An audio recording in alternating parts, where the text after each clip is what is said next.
Mercredi et là, on a bien eu occasion de Kolanda Ket Bull Mag. Et ça a plaisir mingi pour Nabiso. Il y a qu'on s'est présenté devant Bino pour informer Bino. Il y a des seul souci. Peut devoir Nabiso. Bienvenue dans Ket Bull Mag. Il y a Mokolalelo magazine d'actualité générale.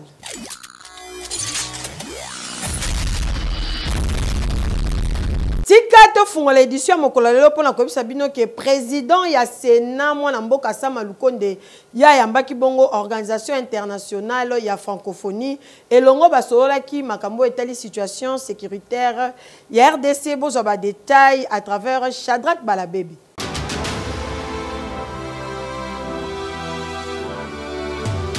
Délégation moko et organisation internationale de la francophonie OIF na mokuse oyo ezali ko séjourner bongo na Kinshasa na cadre ya mission moko d'information boni melanga ike bayamba maki bongo moko la mercredi 4 juin 2025 et pas ya président Sénat Jean-Michel Sama Lukonde boni melanga ike délégation yo et yaki ko solola na président ya chambre haute ya parlement congolais pour no ko apporter soutien na bango na RDC oyo azali ko bunda kolonio sur le front pour na komema kimia na partie est balobele ki pe bongo ba chemin pe bavoni ni ya kimia pour na ko abouti na kimia oyo et ko permettre développement pe prospérité ya RDC mobimba bokanga pe boyebake na suka masolo na bango cadeau moko symbolique ya bronze ezalaki remis na chef ya délégation na maboko ya Sama Lukonde pour na kotalisa franche collaboration et coopération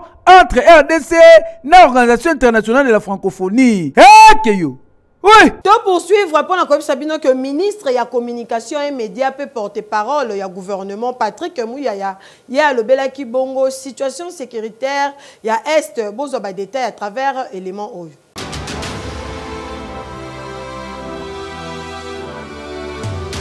Au cours ya émission moko yo asali bongo na Top Congo esengeli koyebake Patrick Mouya ya Katembwe oyo azali bongo ministre ya communication et médias pe porte-parole ya gouvernement atalisi befort nini oyo gouvernement congolais bazali kosala pona koluka kimia na partie est ya République démocratique du Congo. Et si ka pesi explication claire concernant la discussion nyonso oyo ezali kosalema pona kokotisa kimia. Je pense que Tokomina point moko point d'atterrissage.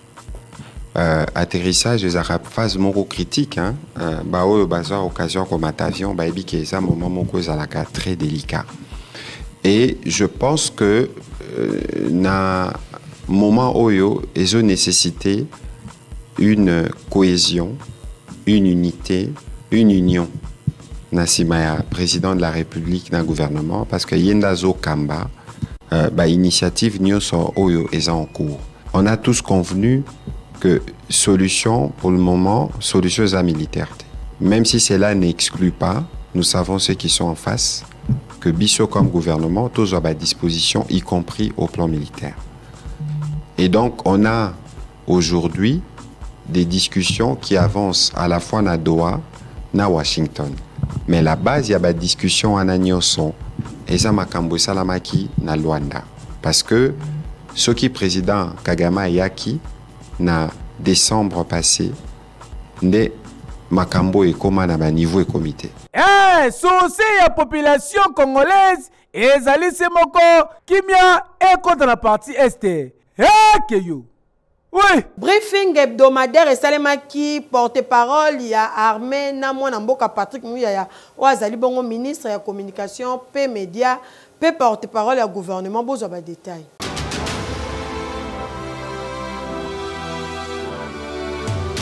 Soda o babengi officier.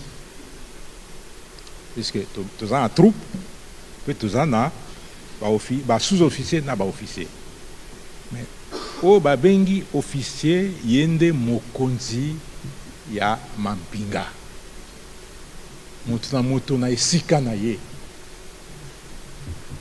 motu wana o babengi officier ye aokazala moyibi te ye akoki ateka mboka na ye te ye atosaka mibeko po soki ye atosi mibeko akosenga baza nsima na ye batosa mibeko po soki yo moko ozotosa mibeko te mpe ozosenga soda atosa yango soda akotosa yango te. Officier aza moto ya limeme ya liboso ya discipline ya liboso abengi ye officier. Soki officier aza na discipline te soda mpe akomemia ye te. Alors moto ya maka bato na bitumba officier mokonzi ya maka bato na bitumba ye ifo azala motema piko. Aza moto oyo azalaka na soda ntango nyonso asolaka na soda ayebi pasi ya soda aliaka na soda esika moko ayebi kolela ya soda mpe ayebi makambo nyonso ya mpasi soda azalaka na yango mpe aza kopesa biyano ebongi te ete ngai lokola général nazala moto oyo aza kobebisa makambo ya armée. Yango wana tomoni bakonzi ebele ya mampinga batangi bango baza kosambisa bango, bamosusu basi bakota boloko, bamosusu baza nano kosubir processus na ba service na biso pona nini babuki mibeko. Jean-Claude Katende, président ya SADO, ya lobi bongo mesure oyo c'est ça kazui eza mesure moko arbitraire bolanda ye na nzela duplex oyo.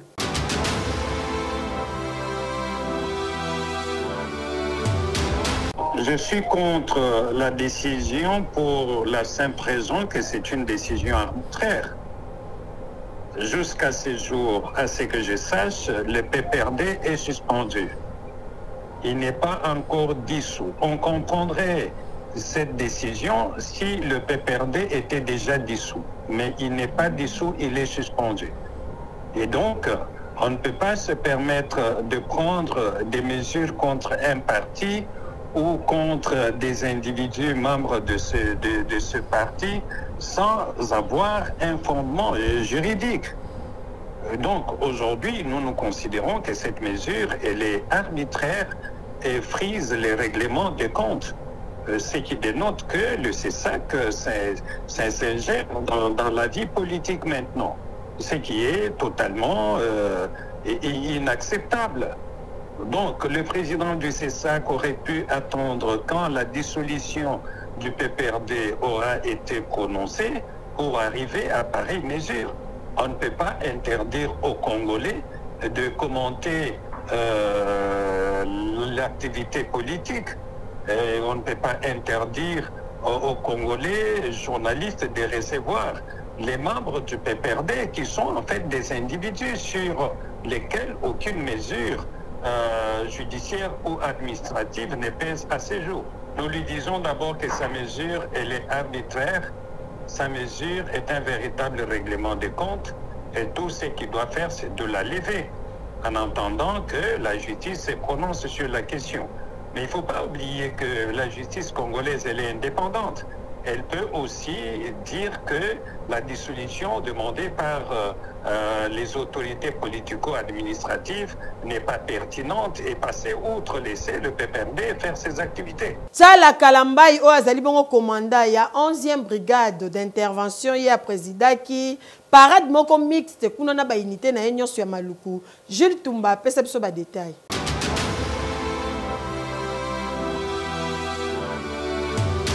Commandant ya 11e brigade spéciale d'intervention rapide, commandant adjoint ya task force en charge des opérations et renseignements, le général de brigade Dédé Tchalakalambayi a présidé qui parade mixte na ba unité nyonso ya garnison ya Maluku. Mokolo ya lundi 2 juin oyo, nyonso salamaki na terrain état-major ya brigade spéciale d'intervention rapide, BESIR en sigle, oyo ezali unité spéciale ya garde républicaine. Awa, général Tchalakalambayi abandaki premièrement kopesa merci na Kolonzambe pe akomisaki ba salutation ya commandant suprême oyo ezali Félix Antoine Tshisekedi Tshilombo et pa ya ba unité oyo bazalaki awa na circonstance oyo dimelanga ike 3 points ezalaki inscrit à l'ordre du jour awa kosa la restitution ya message ya commandant ya garde républicaine lors ya ba parade oyo wuti koleka mikoleleki na kati ya Kanchach pe a rappelé rappelaki mission ya ba FRDC na sens ya serment oyo ba pretaka pona koso ki sabeta ki sete na o etali discipline kaka ndenge boyebi yango ke la discipline est la mère des armées. Dimelongaike commandant ya 11e brigade spéciale d'intervention rapide P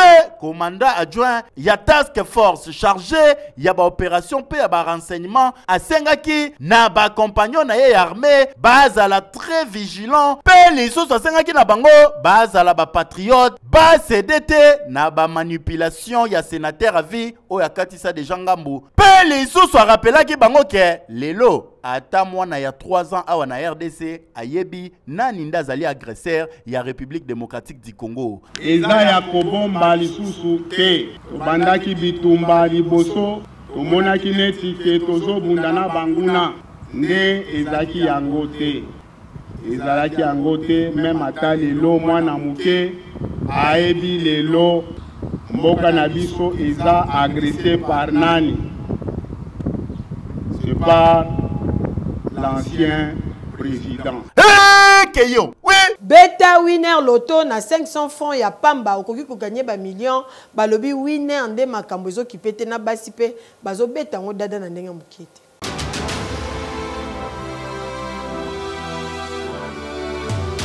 Winner.bet présente Winner Loto. Nini wana bozo beta. Winner. Bonsoir à tous et bienvenue sur ce plateau Winner Loto RDC du mercredi 4 juin 2025. Déjà l'affiche de ce tirage, un merveilleux jackpot Win 4 de 14 121 000 francs congolais. Mais vous jouez aussi pour un Win 4 double ce soir de 36 64 000 francs congolais. À vous donc de choisir que 4 bons numéros sur vos tickets pour espérer gagner tout cet argent. Et bien si vous l'avez fait, alors bonne chance aussi pour la suite. Ce tirage se déroule sous les vigilants des huissiers de justice, des officiels Winner Loto, mais aussi d'un public témoin. Mesdames et messieurs, regardez, nous accueillons tout de suite le tout premier numéro de la soirée, c'est le 25. Et quel sera notre deuxième numéro, mesdames et messieurs? Regardez, prenez patience. Accueillons cette fois-ci les deux. Regardez, le troisième numéro n'est rien d'autre que les 27. Le quatrième numéro, c'est le 41. Je vous rappelle la combinaison gagnante si votre ticket fallait nécessairement trouver les 25, le 2, les 27, mais aussi les 41. Avez-vous trouvé cela depuis la maison? Si oui, moi je vous dis félicitations. Sinon, je vous retrouve très prochainement avec le même plaisir. Excellente soirée chez vous. Au revoir. Complexe scolaire Mukwaya ezali moko ya école o ezwami kuna na ville Mbujima esika wapi quel boule mag to sali bino constant ndenge nini bana bazotanga en tout cas bazotanga na ba condition moko ya mabe makasi ba détail na Jevik Mbi.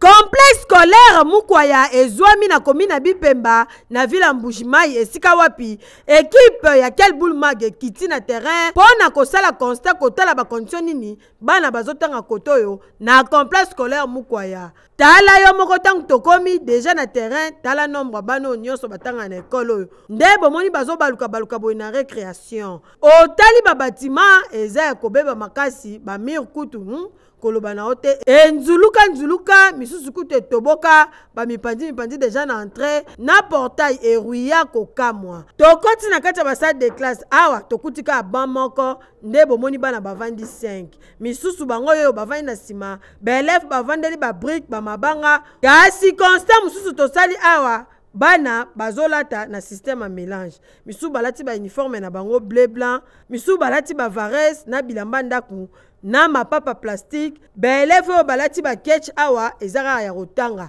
eza rare au mona ba élève awa na complexe scolaire Mukwaya bien sec bien ketch na ba uniforme na ke classe bazara na système kaye moko na maboko na big ayekolanda cours mu école wa Mukwaya tudimbi kalangana ni lutatula bunyi bana bali balonga mu condition ya abayini bibase bimpa bya kusomba to kamuyi tableau mimpa to tudini bukehela bwa matériel didactique bonkai tuditulomba na jimbula matachi bwani amwana bwafutu kwatisha kutoamulisha koku ni bibasa ya bimpa bwani bantu abalongi aba balongi ba mkongo bamwana bakala balonga mu condition mimpa ndi balongi ba kwabikala balonga matériel didactique makes katwena udimu mwana kayebo mu biro byetu. En tout cas komona oyo nyonso eza normal te po ba école mingi awa na RDC eza na ba état mabe ekoma kaka ya kobeba bana bazali kotanga na ba condition ya bien te na yango tozali ko interpeller kaka ministre ya éducation est-ce que ozomona état ya ba école eza na RDC tozo beta karapo bana bazozwa ba formation bangonde baza ba futur dirigeant ya RDC tala vraiment ba condition bana bazotangela et a normal te résultat ya malonga kozala te soki détournement te to senga na ministre éducation en tout cas bozo ba disposition pour na kobongisa ba école bana pe ba koma otanga na ba condition malamu. Eki! Mwana mboka Fiyu Ndondoboni a salué esprit patriotique ya Martin Fayulu Madidi pe alobi yena parti na ye en tout cas bazo soutenir makasi Félix Antoine Tshisekedi Tshilombo président de la République Bolanda.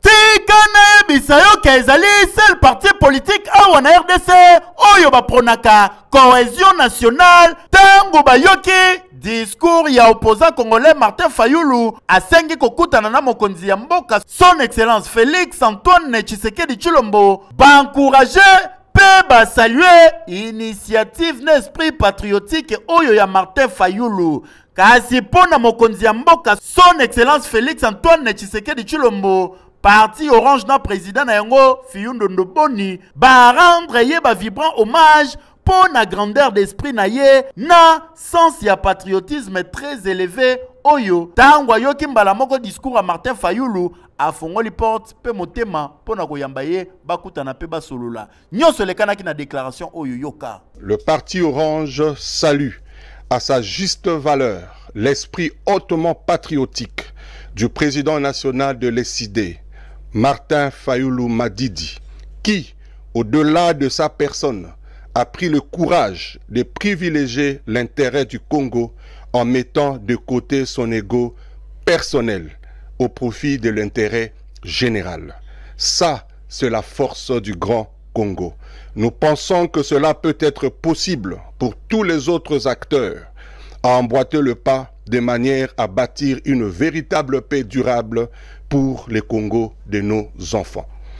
Nous rendons un vibrant hommage à son Excellence, Monsieur le Président de la République, le chef de l'État de la République démocratique du Congo, son Excellence Félix Antoine Tshisekedi, pour sa grandeur, son esprit d'ouverture, sa disponibilité permanente pour tout ce qui concerne l'unité et l'intérêt du peuple congolais. C'est ce qui a justifié son accord à cette initiative.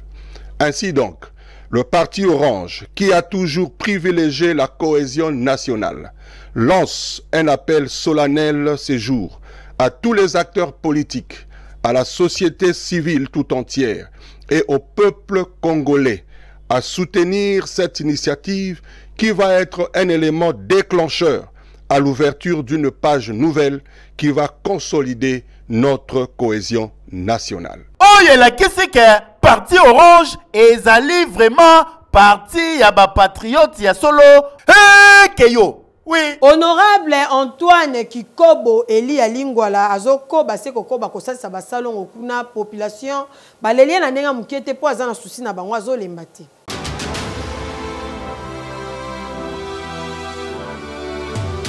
Kaka ndenge alakaki ya kwasenir commune na bango ya Lingwala yenani honorable Antoine Kikobo na salongo na commune na bango ya Lingwala conformément na vision ya gouverneur de la ville Kinshasa ezobonga yepa lobi Lingwala ezobonga ndenge basalaki yango na quartier Singamo Pepe quartier Paka Juma cette fois-ci ndimelanga ike ezalaki tour ya quartier CNC XPLZ awa tracteur ekoti ekire bakaniveau évacuer salité ba mama pe emprunter bapa ba bandi kokomba ba bandi ko assainir ba veni ba mapangu na bango na souci ya kolatisa lingwa la plus belle robe na yango pe kozongisa lingwa la ya kala oyo bayebaka kaka na vision du gouverneur de la ville Daniel Bumba Lubaki na excellence Jésus Noël Tcheke oyo bazana besoin ko bongo la Kinshasa pe ko bongo la lingwala yango honorable Antoine Kiko Balobi akotika te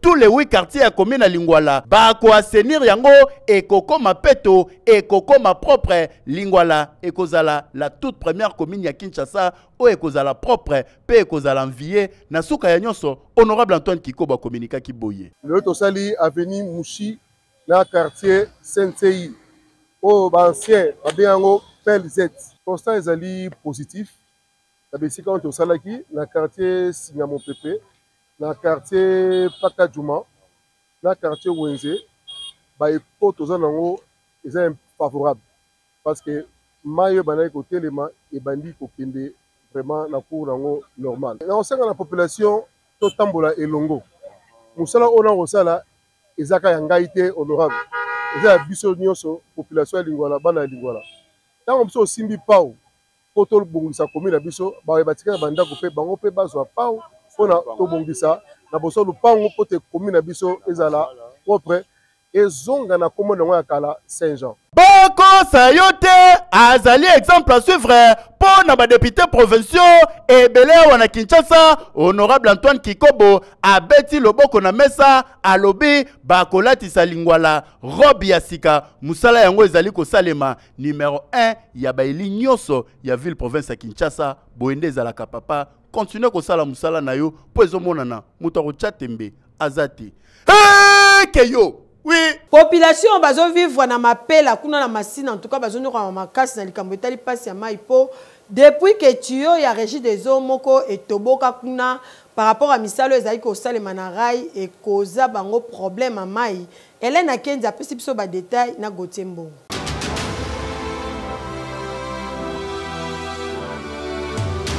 Awa toza na quartier 5 mapela na commune na Masina. Misala oyo bazosala awa nde toboli tiyo ya régie des eaux mai ekomi ko bima désordre population nyonso bavandaka na quartier oyo bakomi na difficulté mai na ba robinet na bango mai ezobima lisusu te mai ekomi kaka awa nde esika population nyonso bakomi koya kotoka mai kosukola bilamba kaka awa nyonso oyo basalelaka na mai bakomi koya kosala ngo kaka awa kote ya rai epesi pasi population baleli boyo kandenge ba communiquer Maintenant osala musala tellement osala musala tracteur mo mnene zo tambola yango zo déranger ba tiyo régie des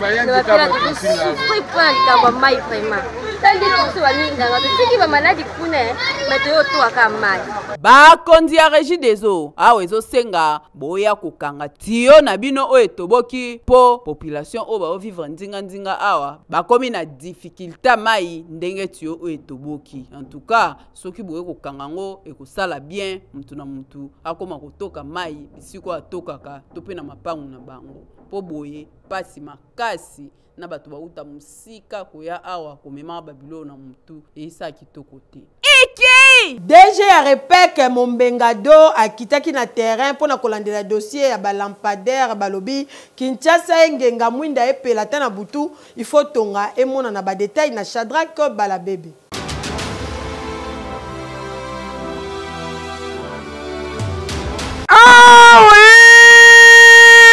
Balobi biro na bango ezali bongo terrain équipe dirigeante ya régie d'éclairage public de Kinshasa Repek na Mokuse oyo ezali kokumba mabongo epai ya DG Mombengado bondi melangai ke l'objectif na bango ezali Kinshasa mwinda veni éclairage public epela po epese ya molili oyo ezalaka na banzela ebele na Kinshasa esila pe dimine sécurité dalati na bakitaki awa na commune ya Masina na Batwa pona kosolola na ba responsable kolandela dossier ya balampadaire oyo ezalaka bongo stocké awa après avoir kosolola mbala moko basali visite guidée pour na kotala esika nini balampadaire na bapoto ezalaka bongo stocké kaka nde bozali komona bazwi explication claire ba comprendre évolution ya dossier bokanisi esili tata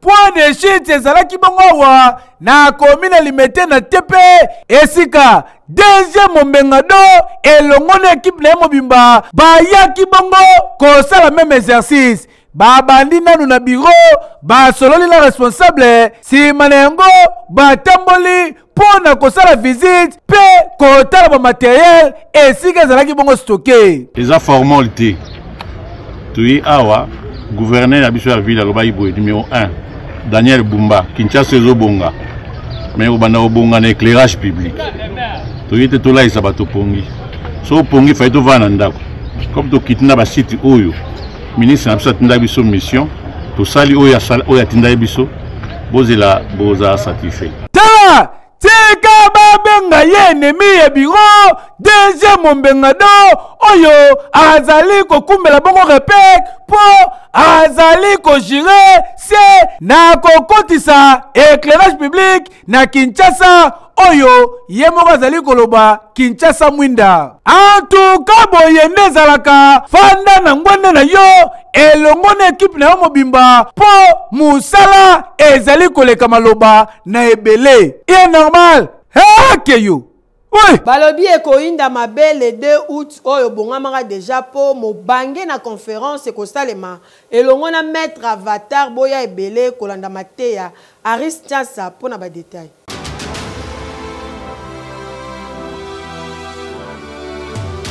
Congolais tika tembe.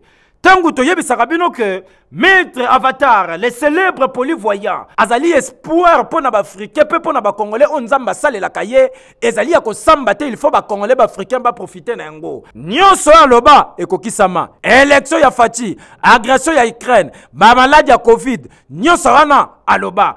Tout pour nous rappeler bien que final le betamaki samedi Paris Saint-Germain n'Inter de Milan Maître Avatar déjà le baki ngo kala que Paris mtako gagné. Alors match ekobetama le 31 mai 2025 parce que match ekobetama la 20h juste ils allaient entre Inter de Milan na Paris Saint-Germain na ya gagné Paris Saint-Germain moto ako remporter coupe.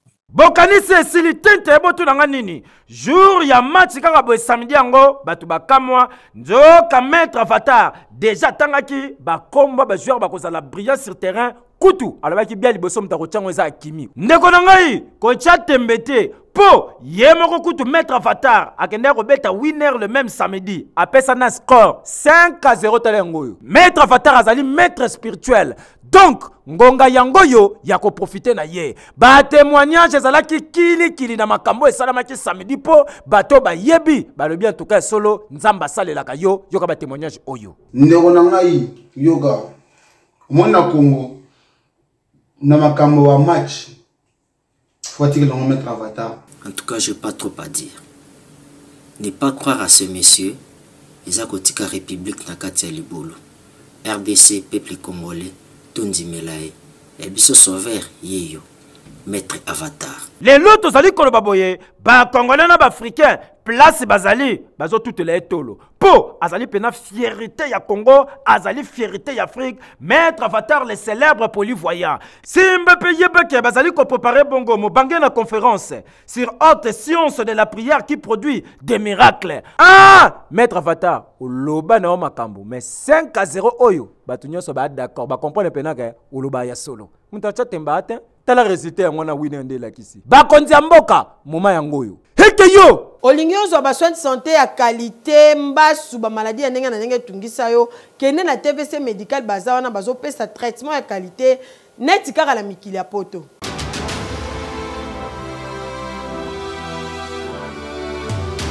Après avoir kokende mikili ya poto kotanga kozwa mayele nde bayaka bongo na République démocratique du Congo ko investir na domaine ya santé. bango banani ezali bongo couple Tatete ya Dr Benjamin Tatete na Mama Violette Tatete batia na disposition ba congolais hôpital moderne oyo ezali correspondre na ba norme internationale awa na RDC. TVC médical oyo esilisaki sakata kiduka pe kisema ya kokendaka kosala mulongo kokenda kozwa soin o na Suisse o na Inde o soki wapi po nyonso deja ezali ba service nyonso ezali bongo organisé na TVC médical e bongo côté ba pareil yi wana kututika na yo ba appareil ya qualité supérieure et bongo côté ya ba personnel kuna kututika na yo hautement qualifié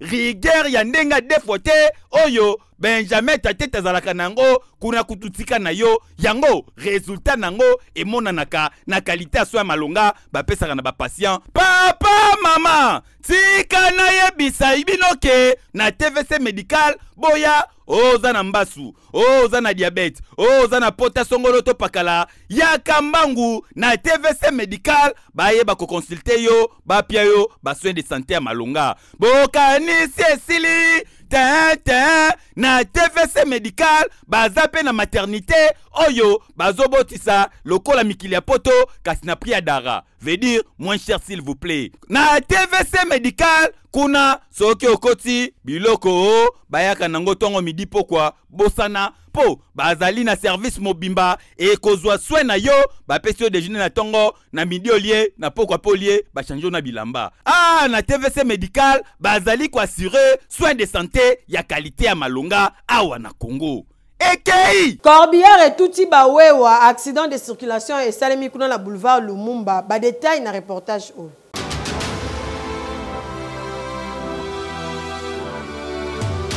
Accident de circulation esalemi na boulevard Lumumba nalo église Shekina kokamwa esali pasa na kosakana te motuka bozali komona ezali bongo Corbière etuti wewa oyo amemaki bongo de clients na minute oyo chauffeur a moto na ba client mibale bazwi bakaya grave selon information tozu sur place Corbière oyo eutaki kote bitabe ezo ya Saint-Cynique ezo maternité kota de bonhomme tangu kaka komi awa muta moto amonaki tabima boye lokwa chauffeur azaki na vitesse akosakana te apundi ye na ba client na ye bakwei sur place tala nde moto finani bazwi ba choc mbala moko ba évacuer bango mbangu en urgence na hôpital ya pembeni de façon que bazwa soin na bango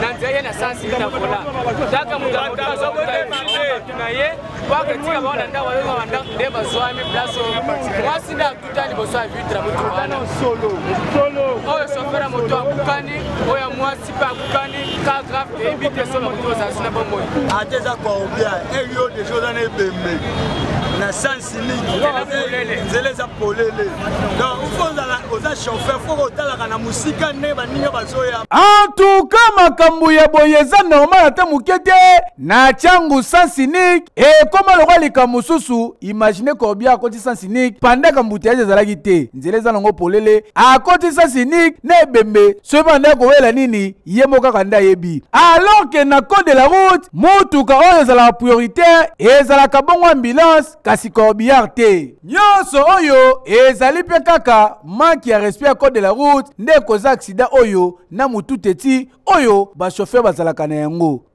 chauffeur Corbière ozane bembe mais olingo krebi bembe mususu baninga la minute oyo suite na bango ezoye bana te nini ya normal te hakeyo. Oui. Page Rose en édition Mokola Lelo tika to souhaiter joyeux anniversaire na bébé Aélis oya kokisi inane bazo célébrer kitoko en famille kuna papa Gilles Lando na maman Bibiche bazo célébrer anniversaire ya bébé Aélis que du bonheur longévité na yo bébé Aélis.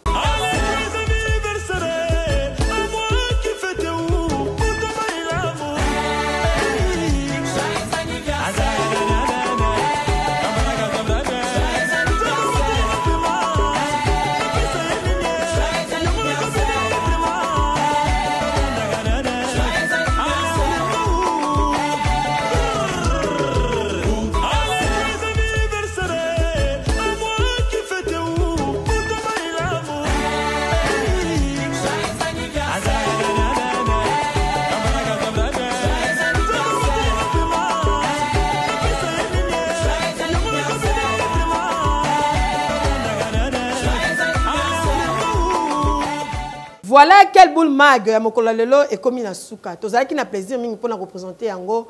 Merci na Hélène Akendi, Trésor Tousseo, Shadrach Balabebe. Ngala bino tokutani toujours lobby kaka na même plaisir. Ya ko servir binoté.